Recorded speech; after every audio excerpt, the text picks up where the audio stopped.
Aí galera, bom dia. Meu nome é Fábio, hoje é dia 19 de setembro de 2015. Tá aí eu e o meu, tá aqui o meu irmão Ricardo. A gente vai fazer uma viagem aí pra ele, é a primeira viagem longa. A gente vai até a Serra do Rio do Rastro. Estamos aí com a Shadow, o escapamento dela ainda não tá cromado. Peguei ela ontem, tava terminando aquela ponteira rabo de peixe ali, ó. O barulhão ficou muito forte, muito forte. E aí assim, o Alex e mais um amigo nosso estão vindo de Cajati. O Alex está trazendo na garupa o filho dele, que também nunca pegou estrada tão longe assim. E aí a gente vai proporcionar para os moleques aí uma viagem aí de 650, 660 quilômetros até Urubici. Pela previsão do tempo, que eu tive dando uma olhada ontem no clima-tempo, para ter muita chuva lá pro lado da Serra do Rio do Rastro e na cidade de Urubici. E o problema é sair de casa com chuva, né? Mas pegar a chuva na estrada não dá lá. Estamos levando capa de chuva aí e vamos lá. Se Deus quiser, hoje à noite a gente dorme lá em Urubici. Beleza? Aí na estrada aí a gente vai fazendo os vídeos. Eu não consegui ontem na correria, acabei não conseguindo colocar o microfone dentro do capacete, então a parte de áudio mesmo vai ser nas paradas, tá dando uma conversar, não me digitar e tudo mais. Dá um joinha aí, ó. Até mais. Beleza? Valeu!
Por que você tá filmando o chão? Tá virado bem pra baixo, sim. Eu nem liguei ela ainda. Aí tá ligado, seu puto estranho. Fábio, eu compro uma de freio pra você. Ei galera, vocês estão dando pra ouvir aí, ó? Mas o cara tá virando a casaca. Olha galera, no ronco D2, o cara tá virando a casaca. Olha o que o cara veio passear hoje. Mas não qualquer tipo de freio, compro uma BM ainda. Ou compro uma Harley. Não, essa aqui já é tipo Harley.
aí.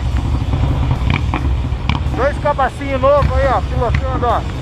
Cabacinho Júnior ali. Cabacinho Júnior aqui, ó. A moto tá ruim de lenta, aí ele fica acelerando.